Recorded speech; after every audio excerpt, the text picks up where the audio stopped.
Ça y est, il est l'heure de rentrer. C'est avec regret que je quitte cette région, mais avec la promesse et la certitude que j'y retournerai un jour. C'est d'ores et déjà promis. Initialement, pour ce retour, je devais aller de Clermont-Ferrand à Guingamp, avec un changement à Ussel, Limoges, Poitiers, Saint-Pierre-des-Corps, Tours, Le Mans, Laval et enfin Rennes. Mais malheureusement, tout ne s'est pas passé comme prévu. Je vous laisse constater tout ça par vous-même.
Notre premier autocar nous envoie de Clermont-Ferrand à Ussel en suivant plus ou moins le tracé ferroviaire qui est en partie abandonné depuis 2014.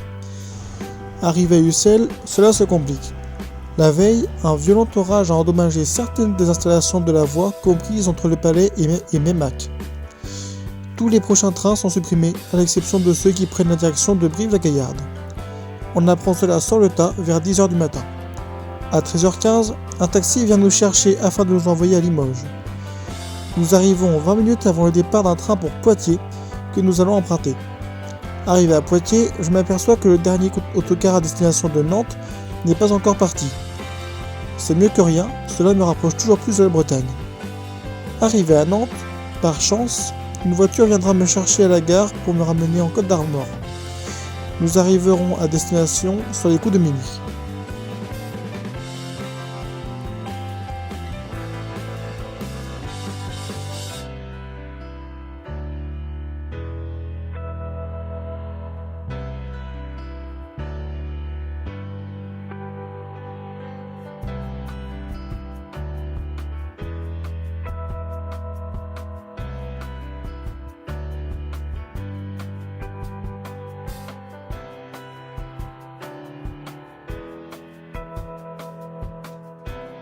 Ces 9 jours de voyage à travers le Massif central sont inoubliables.